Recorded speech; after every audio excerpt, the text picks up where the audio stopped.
जय Shri Radhe Krishna ji to everyone. कैसे हैं आप सब? आई होप आप सब पर श्री राधे कृष्ण जी का आशीर्वाद सदा बने रहे। आई प्रे टू गॉड कि आप सब खुश रहें, आप सबकी मुरादें पूरी हों। प्रभु आज बहुत स्पेशल ये कथा मैं बोलना चाहती हूँ। कल मेरी प्रभु से बहुत लड़ाई हो गई थी, बहुत गहरी वाली लड़ाई हुई है कान्हा जी से।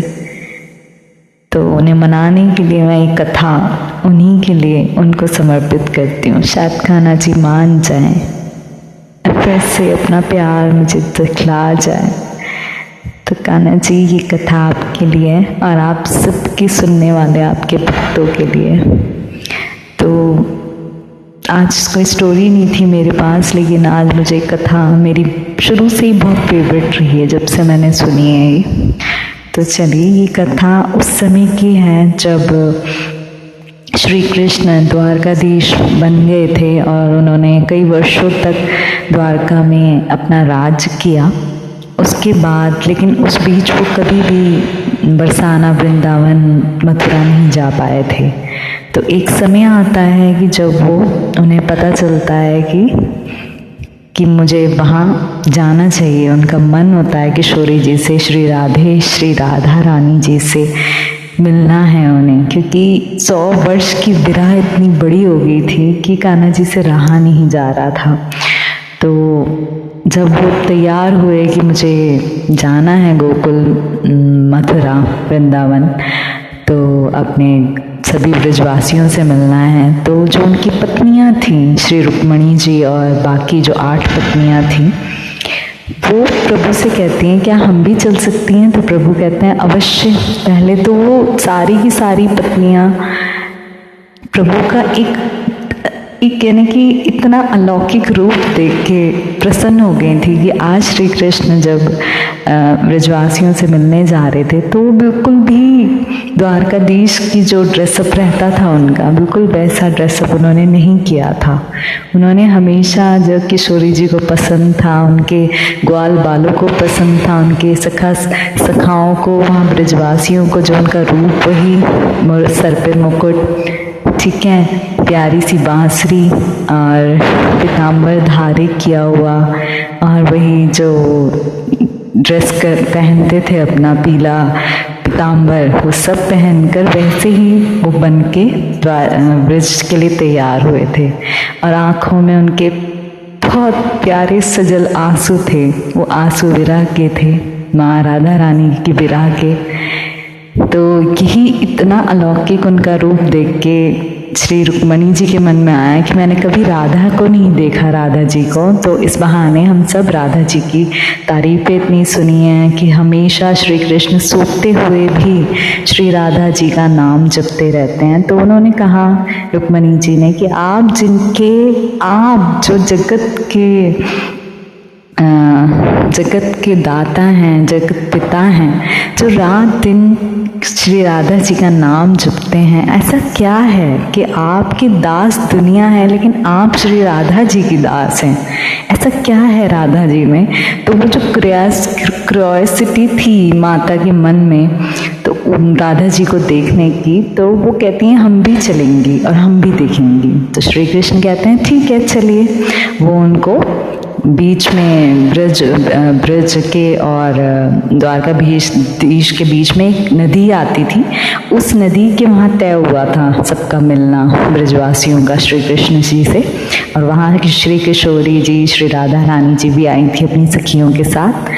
तो वहाँ सब पहुँचे तो रुक्मणी जी से रहा नहीं गया। उन्होंने कृष्ण जी से परमिशन ली कि नाथ मैं श्री राधा जी को देख के आती हूँ। तो उनके साथ उनकी 8 पत्नियाँ और, यानी कि 7 पत्नियाँ और श्री रुक्मणी जी को मिला के 8, वो 8 पत्नियाँ देखने जाती हैं।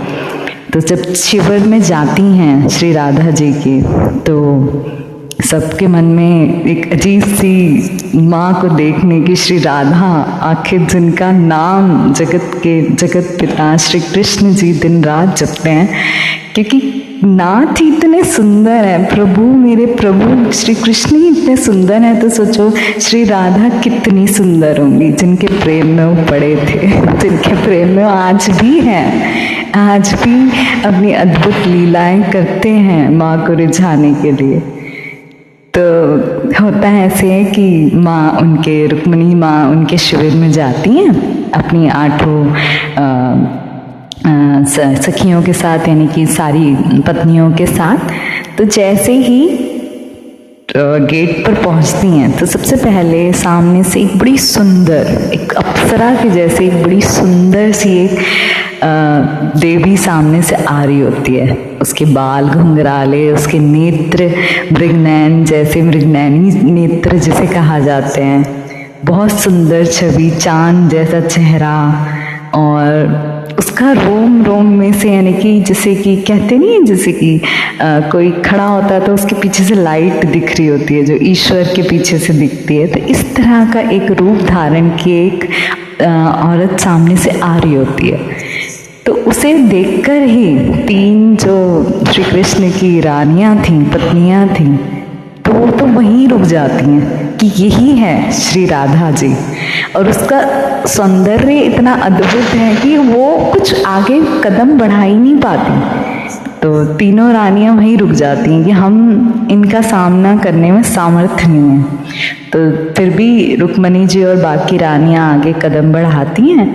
तो जो आगे जो सामने से औरत आती है वो बोलती है कि हाँ जी, प्रणाम करती है रुक्मिणी जी को।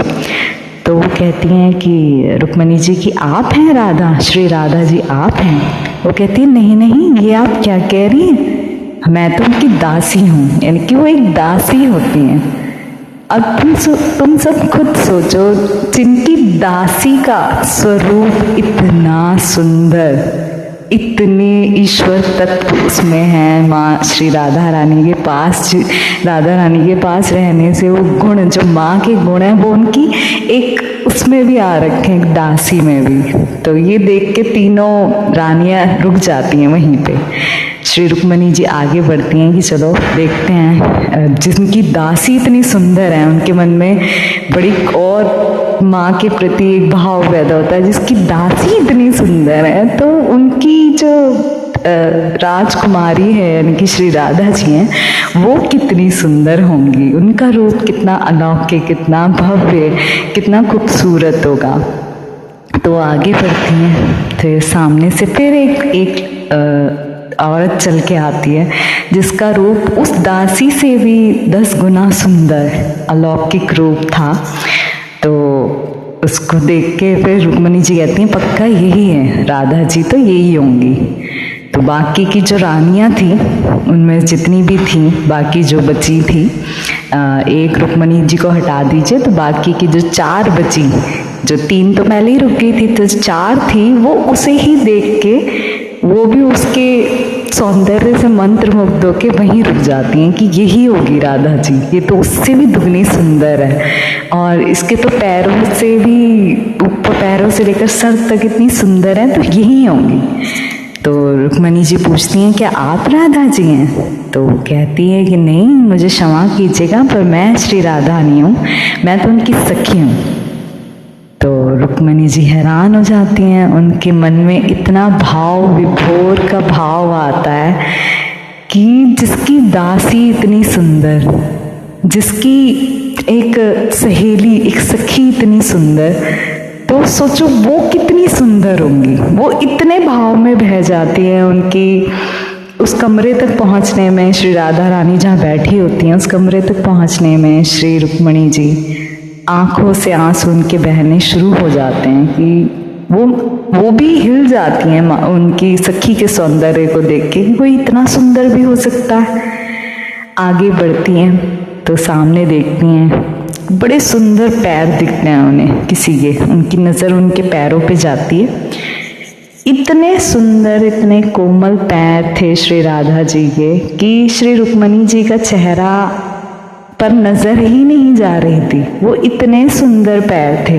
जिसे आज भी कहा जाता है कि श्री राधे जी के चरण जिसने एक बार देख लिए वो शायद कहीं का नहीं रहता। तो सोचिए वहीं पे रुक्मिणी जी भाव विभोर हो गई उनके चरण देख के और रोने लगी, और वहीं राधा जी थी। तो राधा जी उठी, ठीक है, तो धीरे धीरे